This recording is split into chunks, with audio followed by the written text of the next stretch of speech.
मित्रों, आप ये कविता सुनिए, बहुत ही सुंदर कविता है और उन भेड़ियों के लिए संदेश है जो अपने बेटे की शादी में बेटी वाले से मांग कर दहेज लेते हैं, मंगता बनकर दहेज लेते हैं। इन भेड़ियों को बताइए कि दहेज लेना कितना बड़ा पाप है।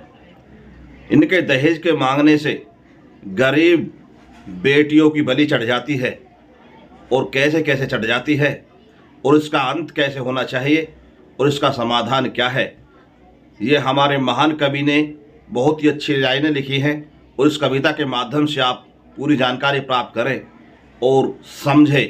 दहेज लेना देना बंद करें। जो दहेज लेगा, जो दहेज देगा, उसे कानूनी दंड दिया जाना चाहिए। एक इंसान की तुम अपने दिल को थाम के सुनना, जो कुछ भी मैं बोल रहा तीर लगेगा तुमको भी जो मेरा कलेजा छोड़ रहा। पर निर्भय होकर हाल कहूँगा, झूठ कति ना बोलूँगा। तुम मन की आंखों से देख लियो, मैं हर पन्ने को खोलूँगा।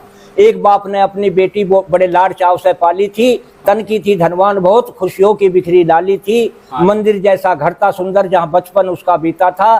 देवी जैसे गुण थे उसमें, नाम भी उसका सीता था। 16-17 साल बीत के कुछ एक दिन घर में शोर हुआ। शादी की बातें सुनकर सीता का मन बोर हुआ। पर ठीक मुहूर्त देख पिता ने उसकी शादी कर दी थी। अपना घर खाली करके मंगतों की झोली भर दी थी। सोना चांदी बहुत दिया, कपड़ों की शुमार नहीं, और बहुत सी चीजें थी, पाया मुझको भी पार नहीं।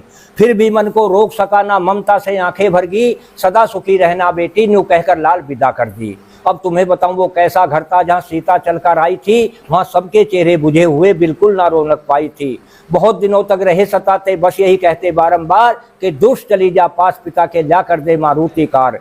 एक दिन पापी बड़े अगाड़ी कुछ बोल बेढंगे बोल गए। कई डंडे मारे खींच जोर से, जो खाल बदन की छोल गए। हाथ जोड़कर सीता बोली, पति मेरे मुझे मारो ना, थारी सारी उम्र करूंगी सेवा, मेरी खाल बदन की तारो ना। पापी फिर भी रुका नहीं, एक लात पेट में फिर मारी। चक्कर खाकर गिरी धरन पर, बेबस होकर बेचारी गई लेट जमी पर मार की मारी। कमरे के बीच अकेली थी, कांटों पर कैसे चलती जब सदा फूल से खेली थी। सिसक पड़ी कर याद पिता को, यादों ने मन घेर लिया। फिर दोबारा बोल सकी ना, नाम हरि का टेर लिया।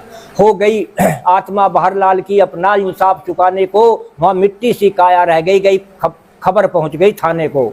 खबर पहुंच गई थाने को कि बेचारी सीता मार दई। उस हल्के की पुलिस तेज थी, दौड़ा उधर को कार दई। पकड़ लिया आते ही उसको जिसने सीता मारी थी। सब बोल रहे इसे नहीं छोड़ना, वहाँ भीड़ लगी बड़ी भारी थी। एक कमरे में बैठा पुलिस को अत्याचारी बोला था, ये ले लो 1 लाख नोट हैं, थैले का मुंह खोला था। पर ईमानदार थे वीर सिपाही, नोटों के ऊपर थूक दिया। कई डंडे मारे खींच जोर से, ला हवालात में बंद किया। फिर लगी सिफारिश नेताओं की, टनाटन फोन खड़कता था। इंचार्ज महोदय गए डूब सोच में, दिल अपने आप धड़कता था कि इंसाफ करूं तो छुटे नौकरी और पाप करूं तो बचती है। हे ईश्वर अब तुम ही बताओ चीज कौन सी सस्ती है। फिर मन बोला, भाई सोच समझकर अपना फर्ज निभाओ तुम, इस वर्दी को दाग लगे ना, इसकी लाज बचाओ तुम। फिर मन को करके साफ सुनहरा कलम हाथ में ठाई थी। अपराधी दिया भेज जेल में, कुछ ऐसी लिखी लिखाई थी। कई साल तक चला मुकदमा, अपराधी ना छूट सका। ऐसा पड़ा काल का बंदा, जो बिना मरे ना टूट सका। हो गई आत्मा शांत लाल की, जो इंसाफ की प्यासी थी।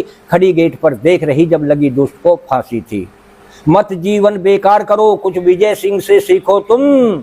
और मेहनत से धन करो इकट्ठा, मत खाल किसी की खींचो तुम। फिर मैंने अंत में 4 पंक्ति लिखी हैं कि गलत रवैया रोको भैया, सब अपनी अपनी जाति का। जिसे देखकर कांप रहा मेरा पुर्जा पुर्जा छाती का। जल्दी करके रोक लगा दो शादी की बर्बादी पर। कुर्सी मेज डबल बेडों को मत भर भर भेजो गाड़ी पर।